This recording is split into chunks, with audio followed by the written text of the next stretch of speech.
Welcome to Daily News Simplified, the what, why, and how of newspaper reading. Today, we are going to discuss important issues appearing in the New Delhi edition of the Hindu newspaper dated 3rd July 2018. Let's begin.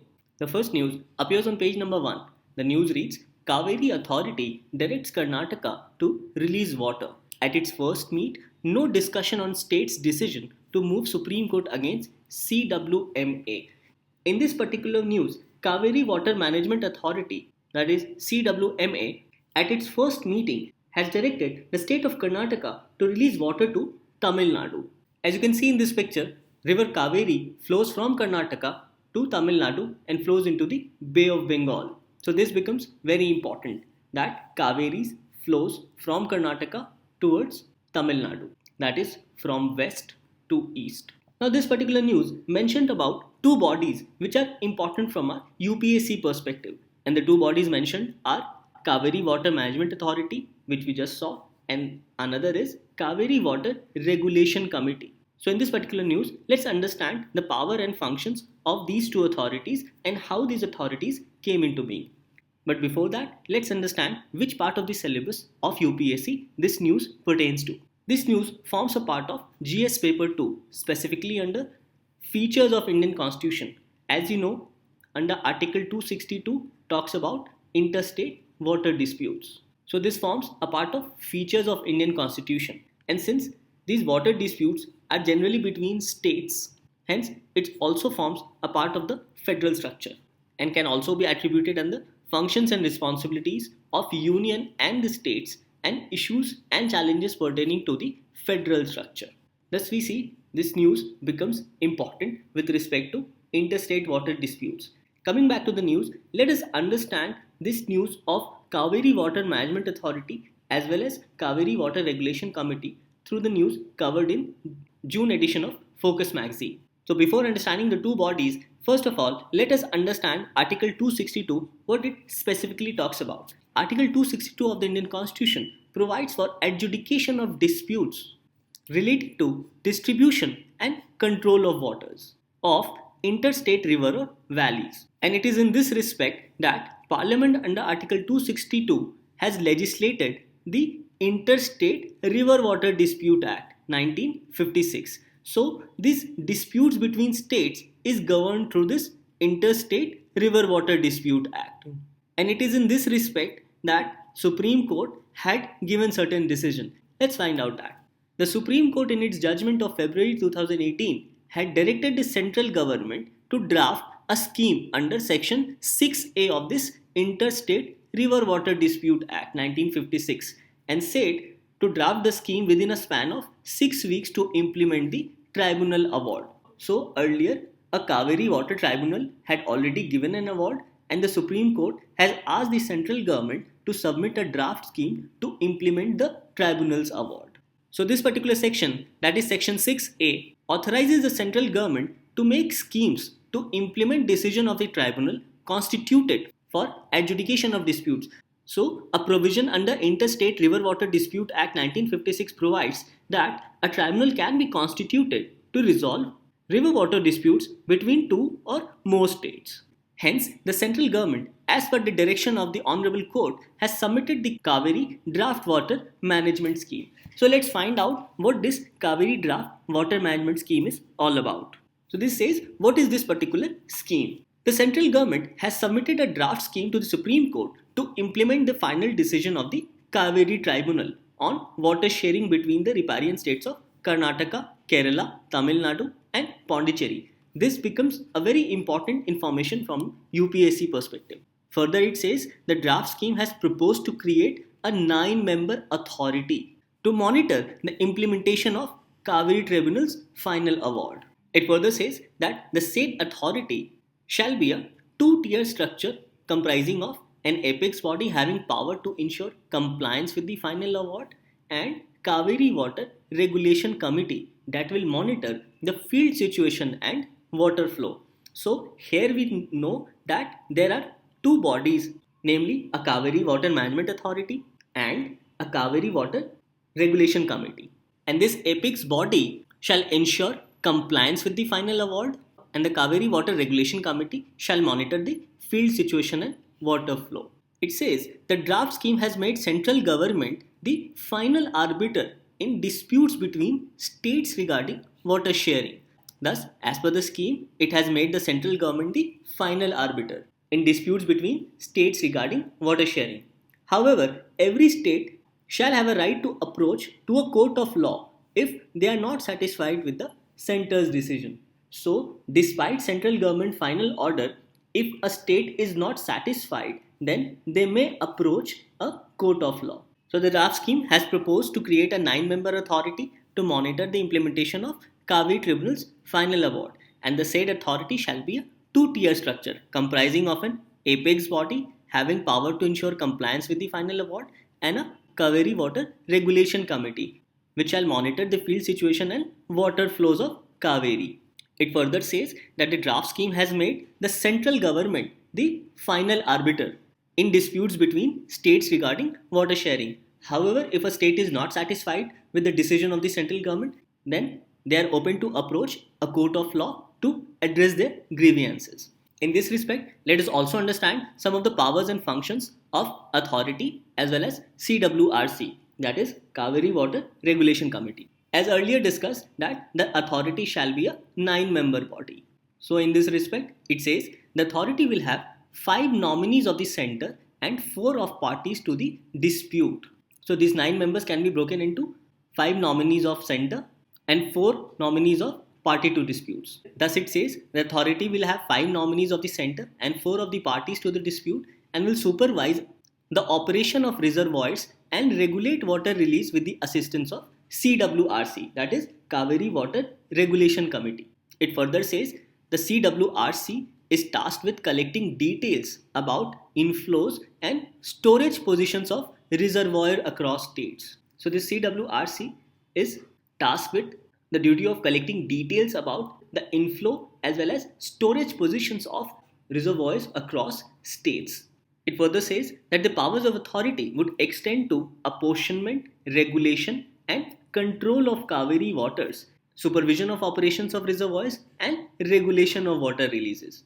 Thus, the authority is tasked with the apportionment, regulation, and control of Kaveri waters, and also supervision of operation of reservoirs and regulation of water release of Kaveri. And the authority's decision shall be final and binding. This is an important aspect with respect to the Kaveri Water Management Authority, that its decision shall be final and binding. It further says, however, if the authority finds that any one of the states is not cooperative, then it can seek the center's help and decision of the central government shall be final and binding. Now this can be seen here. We just discussed that the central government shall be the final arbiter and its decision shall be binding. The authority would also decide on distress formula in water sharing among riparian states. So all these powers and functions of the authority as well as the CWRC, that is Cauvery Water Regulation Committee, becomes extremely important to understand that how this Kaveri water shall be shared between the riparian states.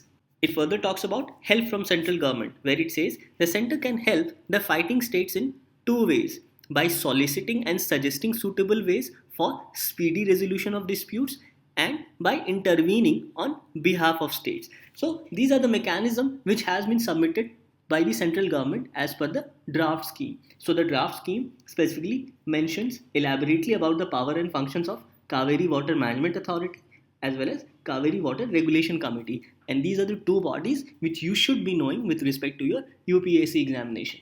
So the interstate river water disputes under Article 262 becomes equally important. Also the Interstate River Water Disputes Act 1956. So questions regarding interstate water sharing can be asked in your UPSC mains examination. With this, let's move on to the next news. The next news appears on the editorial section on page number 8. The news reads, 1 year after, in its second year, the GST regime must be purposefully rationalized. So this editorial talks about various challenges of GST, what have been the benefits of GSTs, and what should be the way forward with respect to one nation, one tax. So in this, a simple question can be asked in your UPSC examination which says, one nation, one tax regime has so far been successful despite teething problems. Discuss. So in this, Let's find out various challenges pertaining to GST, what have been the positives so far regarding GST, as well as what should be the way forward. First of all, the challenges. So, after 1 year, what are the challenges which still remains? The challenges pertains to unsatisfactory information technology infrastructure. So, this is one place where the government really needs to improve the infrastructure of information technology regarding implementation of GST. Further, it says problems in filing returns by individuals.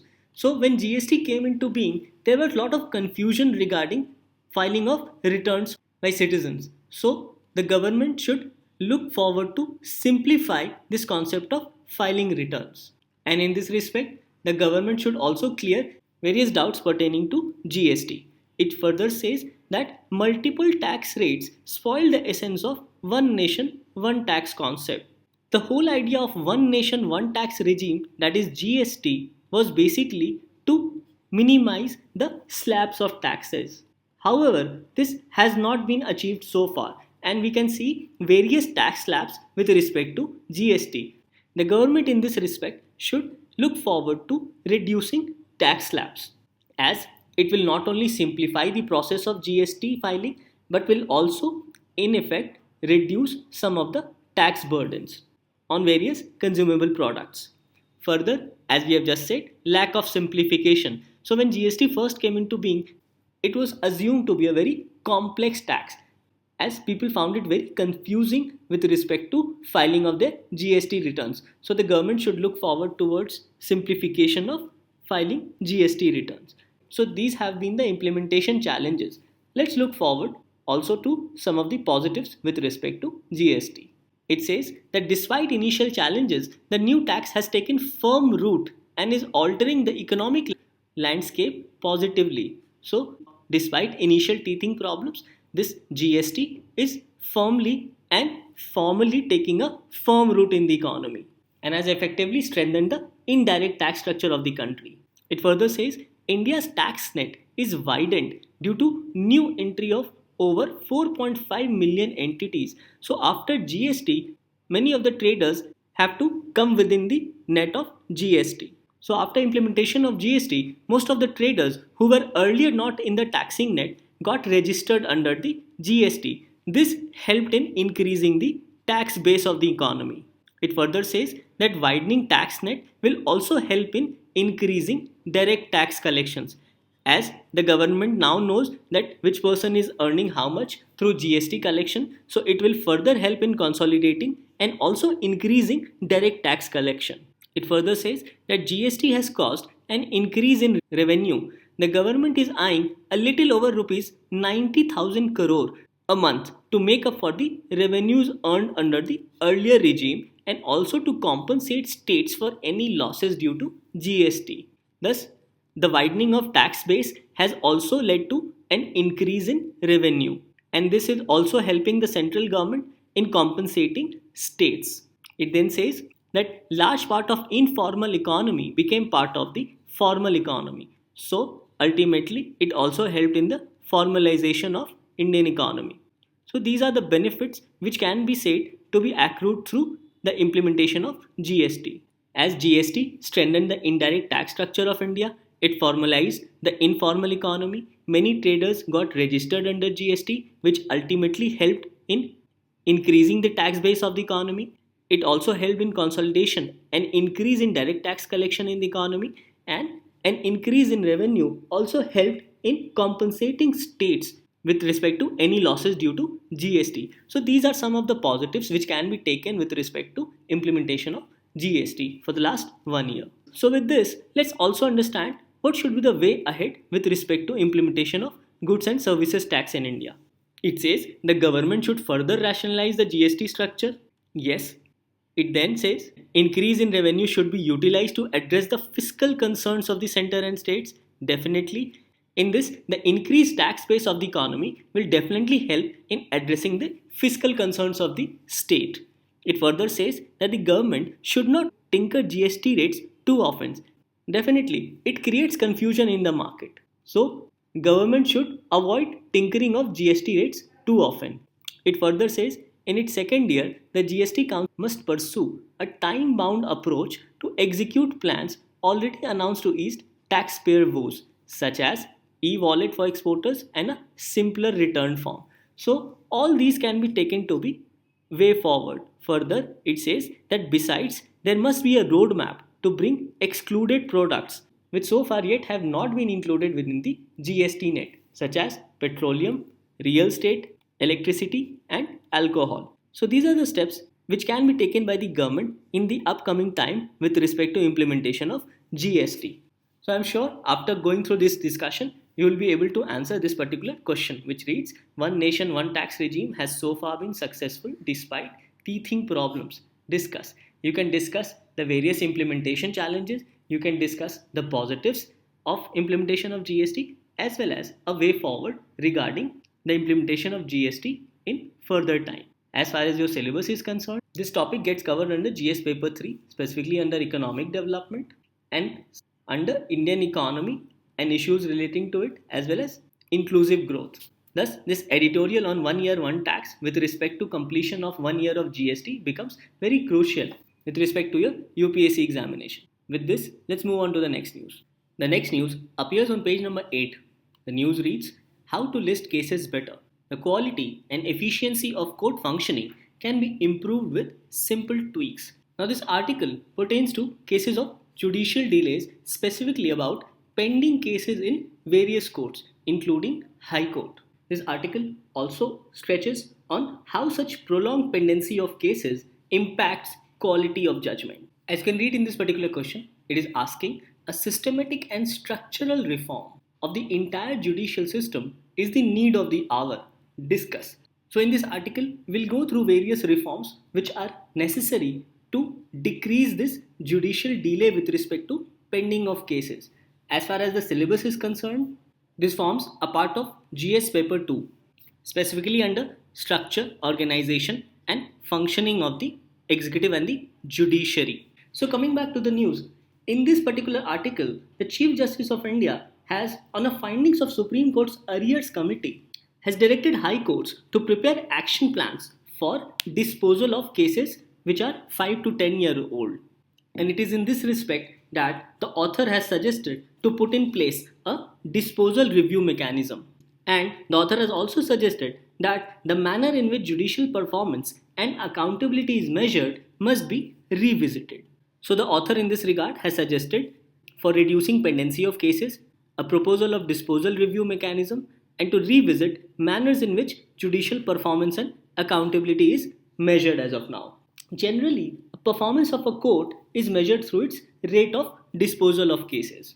However, this rate of disposal at times puts an additional burden on the judges to dispose cases quickly, and this also impacts the quality of judgment. Thus, the author suggests that apart from delays in judicial appointments, listing of cases for hearing before a court also impact delays as it constrains movement of cases from appeal to hearing. So in this respect, let us go through the report of NITI Aayog on justice reform system. Thus it says that a systematic and structural reform of the entire judicial system is the need of the hour. In this perspective, let us understand broadly the concept of justice system reform as proposed by NITI Aayog in its 3-year action agenda document. So let us go through the reform proposed by NITI Aayog in its 3-year action agenda document regarding systematic and structural reform of the entire judicial system. The NITI Aayog suggests to put in place a judicial performance index, and as per the NITI Aayog, such an index will help in keeping track of performance of cases at lower courts and also suggest measures to reduce delay. It further says that this will require fixing non-mandatory time frame for different type of cases such as matrimonial cases, murder, cases relating to land disputes, service matters, etc. It further says that this will also help in knowing how long cases have been pending, what percentage of cases have been delayed, and how many cases were disposed in the last year compared to the year before. Thus, it will give a comparative analysis. So, how will such performance index help? The report says that the annual evaluation on a fixed scale will help in finding out deficiencies and causes of delay and also will help in addressing them as per the circumstances. It further says that this will further promote the concept of competitive judiciary, as every lower courts will be indexed on their performance. So in a way, this concept will improve or enhance judicial competitiveness, because the different lower courts shall be indexed as per their performance. It further says that the high courts in such instances can take note of deficiency and flaws related to justice delivery system in the lower courts, as they are within the administrative jurisdiction of high courts under article 227. So the report says that since the lower courts are under the administrative jurisdiction of high court under article 227, so the high court can in such instances take note of certain deficiencies as well as flaws related to justice delivery system. This will not only help in improving the quality of justice at lower courts, but also help them in improving their performance. So the NITI Aayog has suggested for a judicial performance index, as it will help in keeping track of performance of cases, will help in fixing non-mandatory time frame for different category of cases such as matrimonial cases, murder cases, cases related to land, etc. It will also help in comparative analysis of different cases. It will also help in finding out statistics of previous cases and also help in comparison with respect to cases disposed in the previous years. It further says that this annual evaluation on a fixed scale shall help in finding out deficiencies and also will help in addressing such delays. It will also help in promoting the concept of competitive judiciary, as every lower courts will be indexed on the performance. And also, since the lower courts are under the administrative jurisdiction of high courts as per article 227 of the Indian Constitution, thus it will help these lower courts for a better performance and improve justice delivery system. Apart from judicial performance index, there are other ways in which pendency of cases can be solved. Let's see. Introduction of administrative cadre. It says there is a need to separate the administrative work as well as the judicial work of the judges in the judiciary. Thus, the report says that there is a need to create a separate administrative cadre in the judicial system. It will relieve the judges who are also involved in administrative capabilities to take care of day-to-day functioning of high courts as well as lower courts under article 227, which we just saw. It further says that handling administrative responsibilities by judges also reduce time for dispensing cases. Obviously, if the judges are relieved of this administrative work, then they will definitely have more time for allocation of judicial work. And since these judges will give more time to their judicial work, it will not only improve pendency of cases but also will help in improving the quality of judgment. Thus, introduction of administrative cadre, which will help in separating administrative work and judicial work of judges, will definitely help in reducing pendency of cases as well as improving quality of judgment.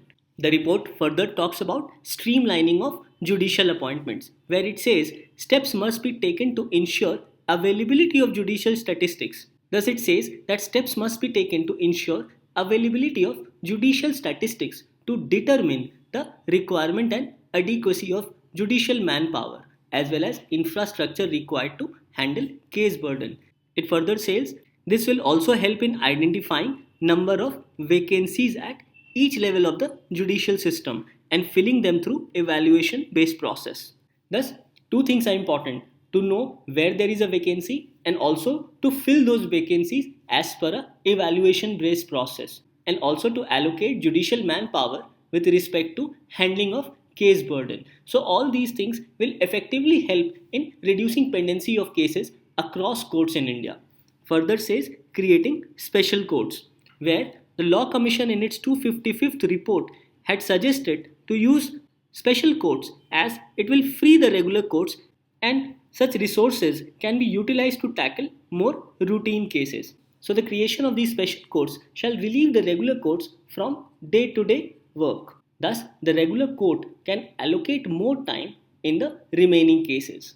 It further says that these special courts can also be dedicated to handle cases of traffic challan, and regular courts must be freed from such cases, and it will further free them up from daily chores. and thus the regular courts can allocate more time to the remaining important cases. So, all these points of creating special courts, streamline judicial appointments, introduction of administrative cadre, as well as creation of judicial performance index can be suggested while answering a question on systematic and structural reform of the entire judicial system with respect to judicial delays. So, this article on judicial delay, as well as the report of NITI Aayog, which talks about judicial performance index, introduction of administrative cadre, streamline of judicial appointments, as well as creation of special courts to reduce pending delays, becomes extremely important from our UPSC point of view.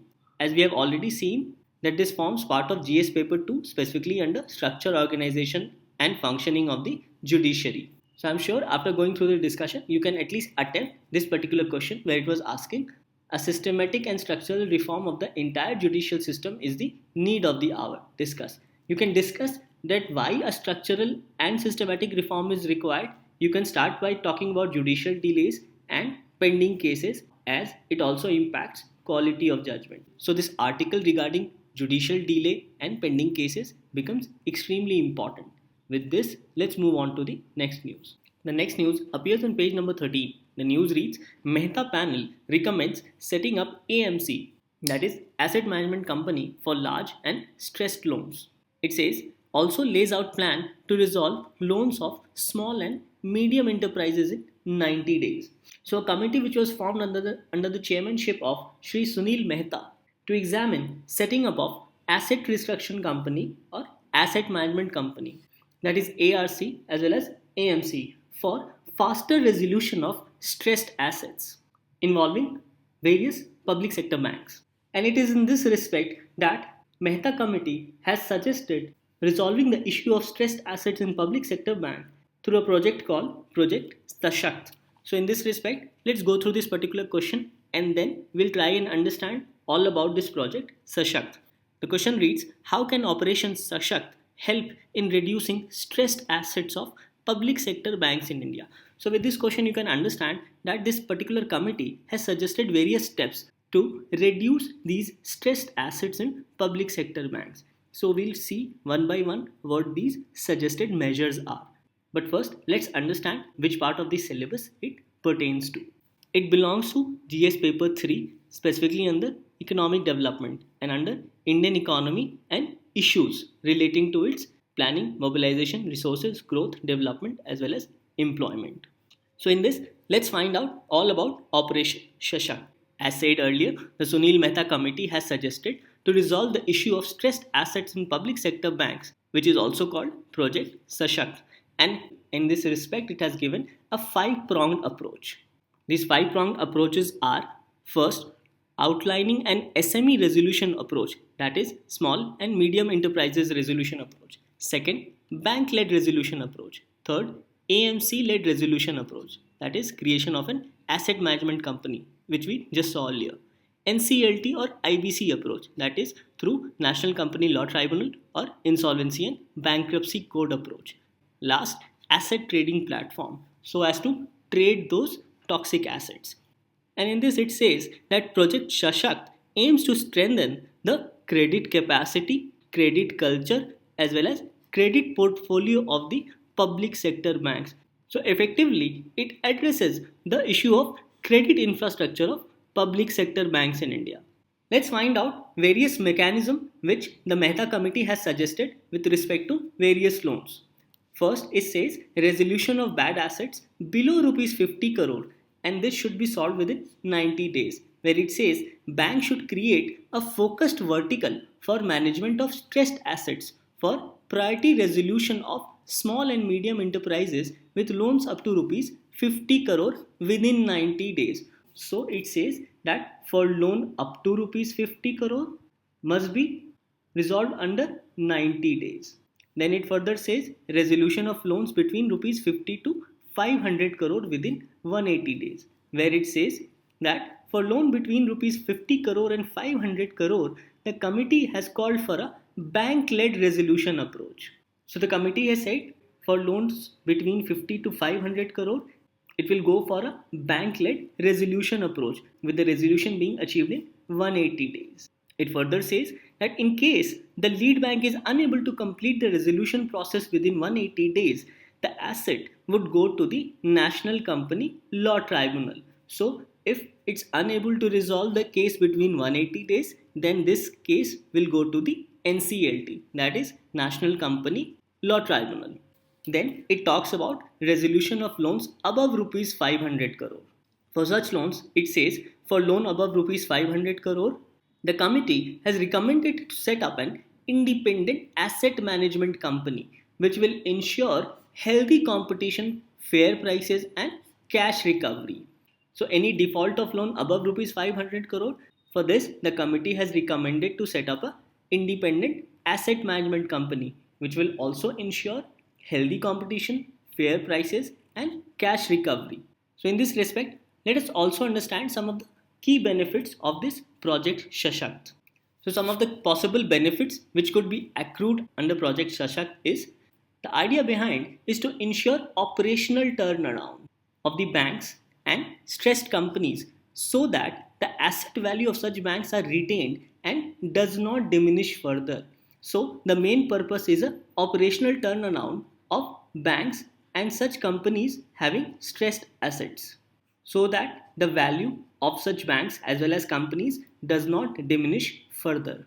It also suggests that the resolution process will help in bringing credible long-term external capital to limit the burden on domestic banking sector. Since those capital will be external capital, hence it will free the domestic banking sector. It further says it will also ensure robust governance and credit infrastructure to prevent a similar buildup of non-performing loans in the future.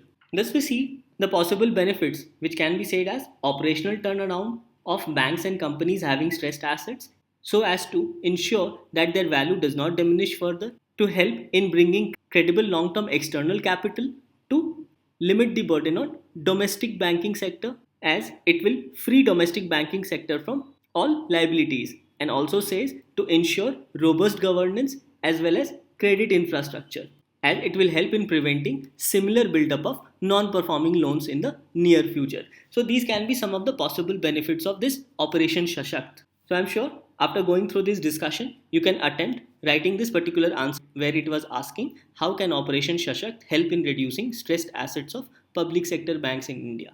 So this news on Sunil Mehta Committee for faster resolution of stressed assets becomes extremely crucial from our UPSC examination. With this, let's move on to the next news. Next article appears on page number 9. The news reads, triggered by bad air. Proportion of pollution linked diabetes is high in India. Now this particular news relates increased pollution in the atmosphere to a increasing diabetes among Indians.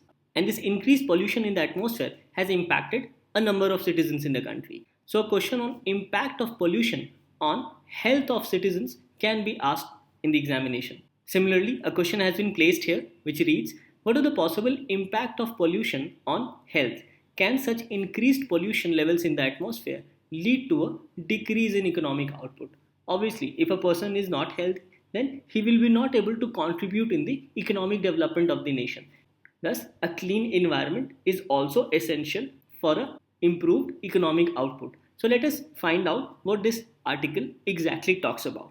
In this news, it says that the journal Lancet Planetary Health has said that particulate matter that exists as fine dust in the air can lead to an increased risk of diabetes, particularly in low-income countries such as India.